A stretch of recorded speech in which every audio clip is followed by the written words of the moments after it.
So, Garrett, did you have any inkling during the week that they were going to use you for a series or two? And then when you actually start getting series behind you, what's your thought process? Yeah, my thought process of that is always just stay ready, just so you have to get ready. So, I mean, it was nothing changed throughout the week that hadn't been changed, for the first few weeks of the season. But I just kept staying ready, staying prepared, staying locked in. And, my guys really did a great job because I didn't play all too great today. But, they did a great job, helping me out when things didn't go my way. Did this feel like a team, just from watching film all week and then certainly as the game unfolded, that you could take advantage of and that you personally could really do well against, with them struggling so much against the run in particular? Yeah, I think there's not too much separation when you look at our league between top and bottom. Everybody's pretty. It's just whoever's got the hot hand that day. So every game this week or this year, we've known we had a chance to go into, and our O-line played great. Brian Palindi, Traylon Davis played great. Tony, JJ, they ran the ball really, really well, and that helped us out. And then Casey talked about how he thought maybe you guys would have put him in the middle, and then you scrambled to the outside before that kick. What was your mindset prior to that? Did that just was like a lapse, and you guys joke about that at all? Yeah, like the play was designed to go to the left, but then I saw a hole, and I was kind of selfish of me for wanting to score the game winner. But but yeah, so luckily he made a great kick, and that's the second time this year he's done that for us in a big moment. How much does it help you to be able to run a couple series and not just run QB draw, keeper, whatever, but execute a little bit more of the offense for you getting into the flow of things? Yeah, I definitely think getting into a rhythm as a quarterback is huge. So, I mean, I'm just thankful to be on the field. Whether it's for a play or for a series or for the second half like it was today. I'm just blessed to play for this beautiful university in this beautiful state. Was there a point where you started feeling that, like, man, I'm in this game, I'm in the flow now, I can make something happen? Yeah, I think after when I got subbed in for the 2-minute drive, when there was a minute or so left, when they put me in for that, I was like, all right, they're probably gonna rock with me. And then my guys did a great job, helping me out because first real like big playing time in a big moment. They made it so much easier. Sam James, Bryce catching the fade ball in the end zone, they made it super easy on me. Did JT say anything to you either during the game, after the game, even all week preparing together? Yeah. You kind of knew that you were going to probably see some time, even if not even if you didn't think you were going to take over the game. Yeah, I mean, I didn't know if I was going to see time or how much time or whatever, but me and JT have a great relationship to where, when he's playing well, he'll come to the sidelines, hey, what'd you see here? Oh, I saw this, that, and whatever. So we can talk about the plays. He was helping me out a lot on the sidelines, just going over looks that maybe I didn't see that he saw from the sideline. Hey, Garrett, I think observers would probably think that halftime is maybe the change spot for a quarterback, right? Go in, talk a little bit, it's cool, go in, calm.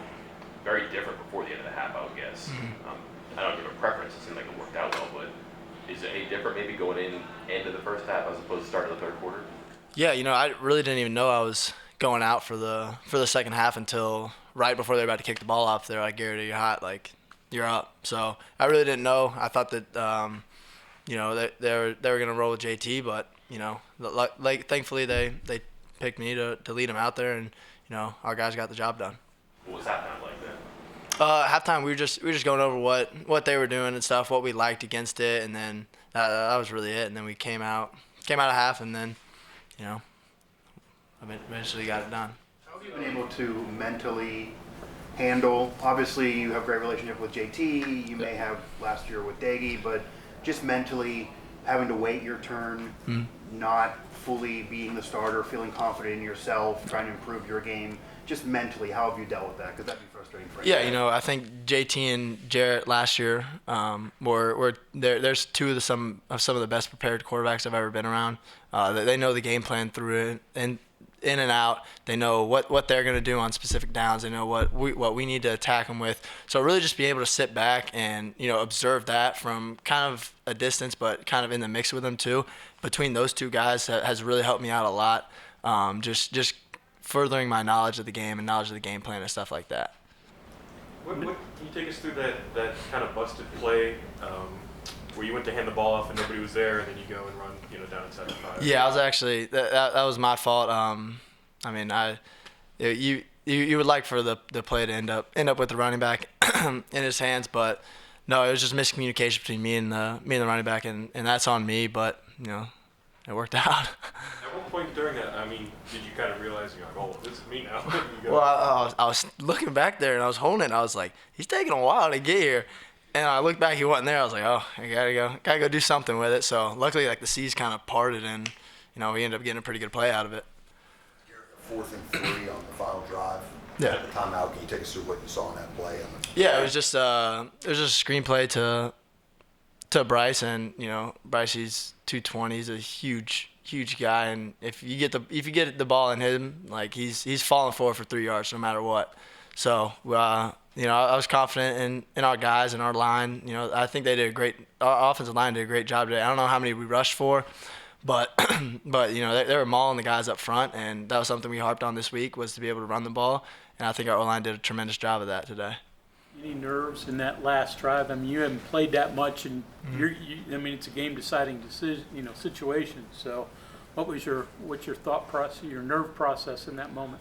Yeah, I think I would have had more nerves, I had less confidence in my guys, but I have the utmost confidence in everybody that was on the field with me, from Tony to Frazier to Tomas, from everybody. I have the utmost confidence in all of them that they were going to help me get the job done, help us get the job done.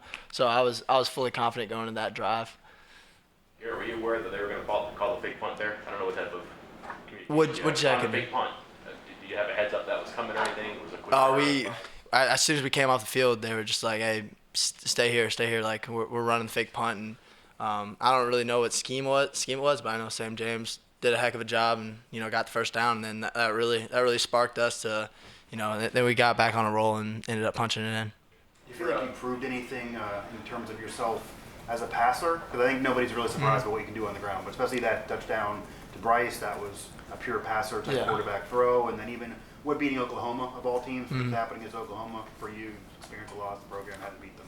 Yeah, a lot of it comes from self-belief. Like I've always known I'm a quarterback and I'm a passer. I was just doing whatever it took to get on the field, and thankfully last year I was able to brought in to run the ball, but I was just happy to be on the field and be a factor in the game. And then I feel comfortable back there. I mean, throwing to guys like KP and Bryce, who wouldn't feel comfortable throwing to them? And then Sam James made a hell of a play on like an inside fade. So I have a lot of trust in those guys that they make my job super easy. What did you see in terms of you, running the ball against them? Yeah, they had a tough time stopping counter. So Graham just kept calling it. Whether it was to me or to the back or whoever was running it, they couldn't stop it. And I think that's a credit to Frazier, to Yates, to Doug, Wyatt, Tomas, all them. I mean, they were just mauling guys up front, and that's what we wanted to do this week, was to be able to run the ball. Just ask Jazeer this, but can you watch the game-winning field goal? What are you doing on the sideline when that goes off? Well, I tried to not watch it, and then I was like, what's taking so long? And eventually I looked back and I saw it go through, and then we were celebrating, but I didn't want to watch it. But then the suspense got the best of me, and I ended up watching it. Garrett, what now for you? I don't know if anything changes, but it sounds like you try to, what you say, stay prepared instead of get prepared. But confidence is maybe where it's never been. The opportunity is maybe where it's never been. Can anything change for you, or does it have to be the same? Yeah, I think that's just up to the coaches. I just do what they tell me to do, whether that's play slot receiver, come in, play quarterback, whatever. That's up to the coaches. So we're gonna enjoy this until tomorrow when we come in the building, and then tomorrow we're gonna get ready for Kansas State. So I really don't know what's gonna happen next week or any of that. In kind of preparing to play, slot or running back, whatever, did you have to give up any quarterback reps in practice? No, Coach Brown and Graham did a great job of kind of mixing in me running slot receiver when JT's reps were, and then also me getting my quarterback reps. So they did a tremendous job of kind of balancing the two out to where it wasn't an issue. Quarterbacks are supposed to have a little bit of reserve, a little bit of control. On that last drive, you had a couple of just obviously raw emotion displays. Are you not as good of a player if you can't do that, if you don't do that? Yeah, I think that for me sometimes to play my best, it has to look a little gritty, and that wasn't a perfect football game, and I left a ton of plays out there. But my dad always said that good things happen to those who work hard. So just keep working hard, staying gritty, keep the nose to the grindstone, and then good things happen.